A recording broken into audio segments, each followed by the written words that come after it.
Olá, alunos do nono ano. Espero que estejam todos bem. Eu sou o professor Pedro e trabalho com a disciplina História. Devido à pandemia, por um período, as nossas aulas serão à distância.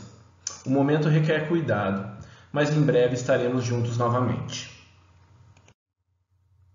A nossa primeira aula será sobre um tema que sempre desperta muito interesse em sala de aula: a Primeira Guerra Mundial, também conhecida como Grande Guerra.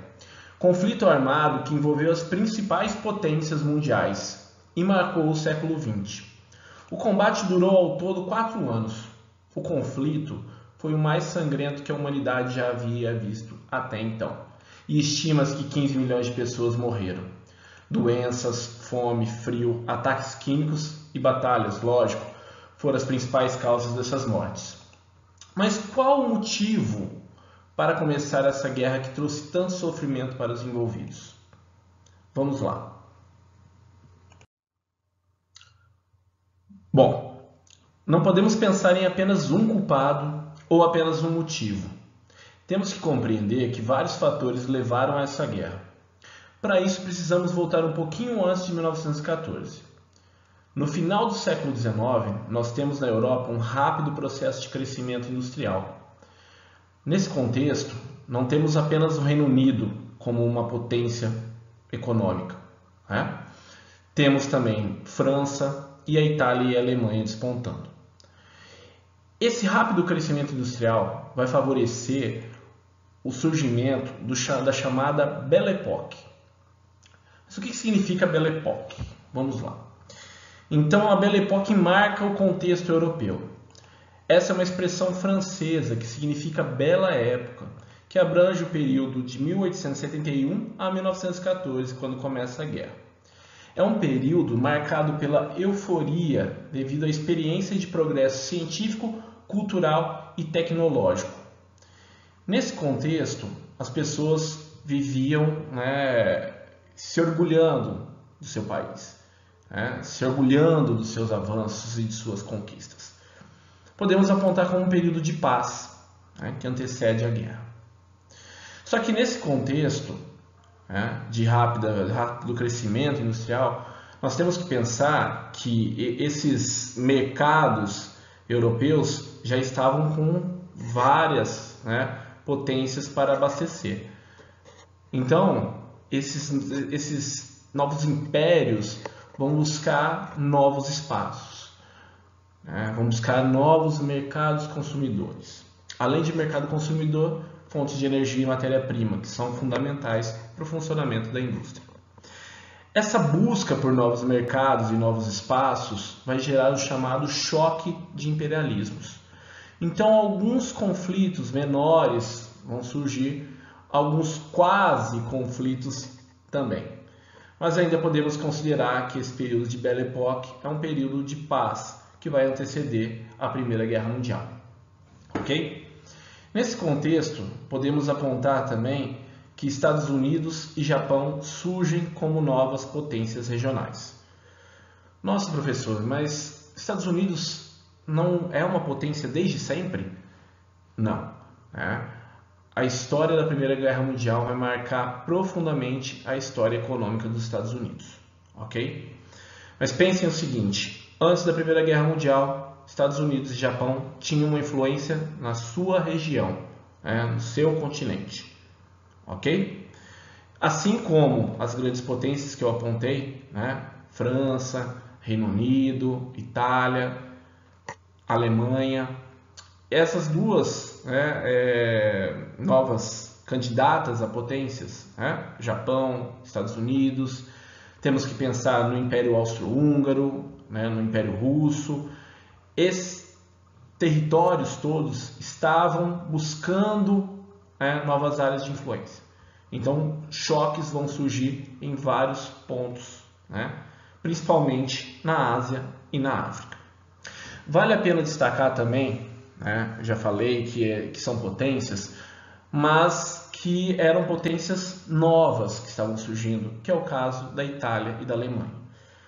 Elas vão passar por um processo chamado de unificações tardias, por volta dos anos de 1870 a 1871.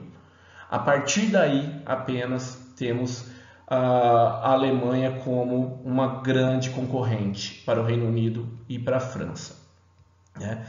Com a França, principalmente devido à Guerra Franco-Prussiana, né, que fez parte desse processo de unificação, né? Nós vamos falar sobre isso daqui a pouco. Mas vale destacar que daí para frente surge uma nova rivalidade, ok? Então, tanto o Reino Unido quanto a França vão ficar de olho na Alemanha, ok?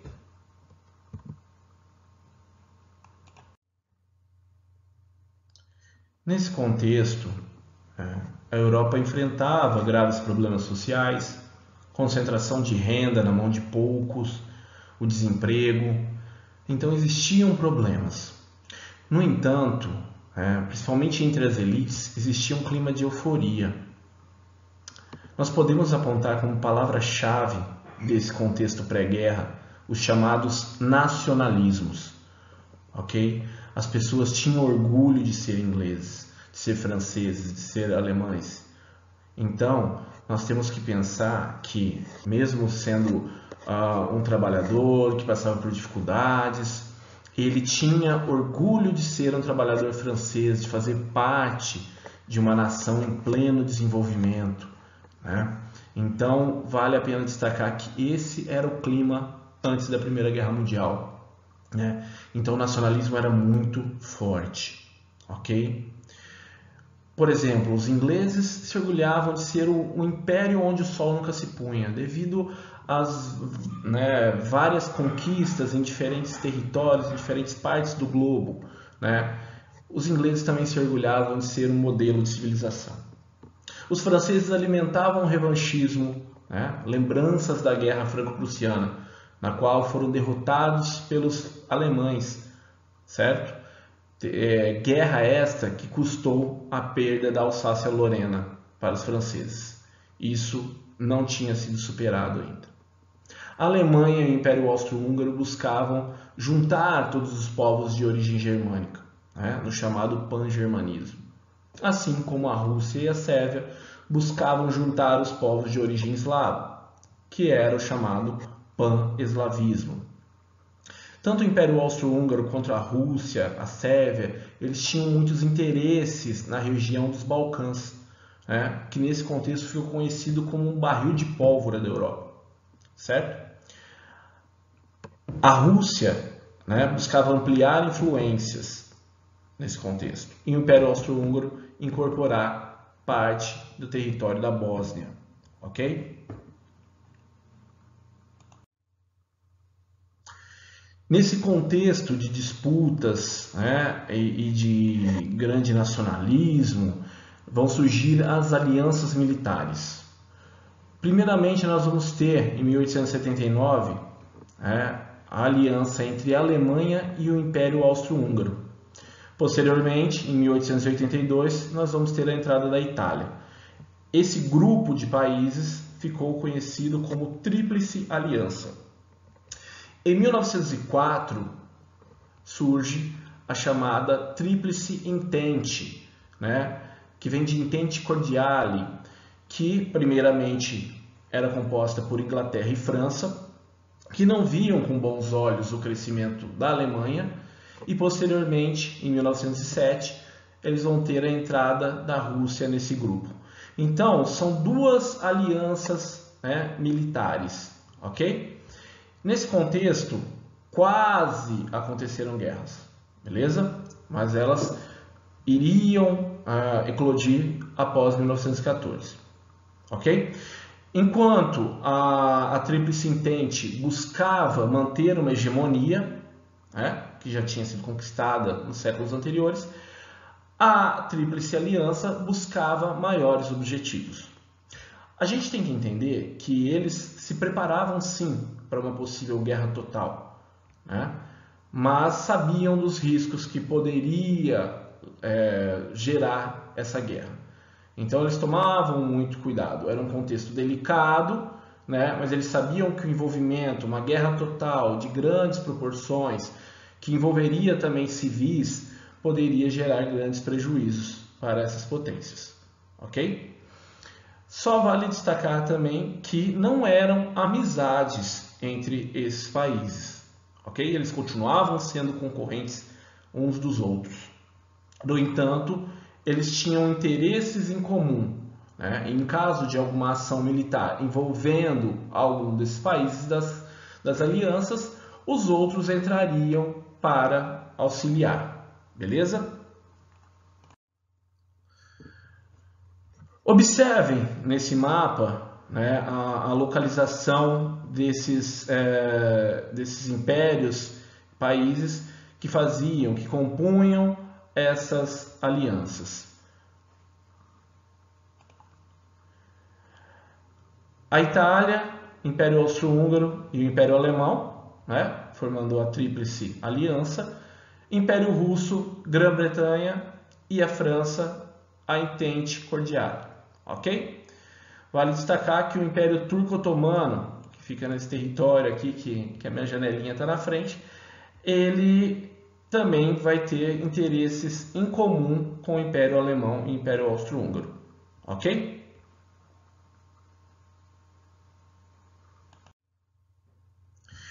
Nesse contexto pré-guerra, foi muito importante o uso dos meios de comunicação, jornais, revistas, cartazes, né, que incentivavam a guerra. E vai ser um contexto muito interessante, pois as pessoas vão se alistar de livre e espontânea vontade. A propaganda foi forte, mas as pessoas, lembra, o clima de euforia, nacionalismo, elas vão por vontade própria, né? Então vão se alistar, vão com vontade fazer parte desses exércitos, né? Era motivo de orgulho fazer parte do exército de uma grande nação. Esse é um exemplo de um cartaz, né, britânico. O país precisa de você.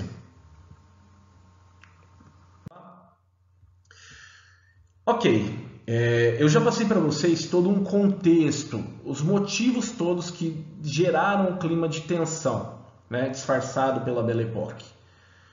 Mas precisava de algum estopim, algo para iniciar essa guerra.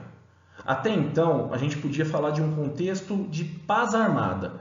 Existia ali, né, alianças militares, a indústria bélica estava a todo vapor, né? Era uma grande interessada que houvesse guerra. Não adianta produzir armas se não tiver onde usar. Então a indústria bélica era, né, muito favorável à guerra.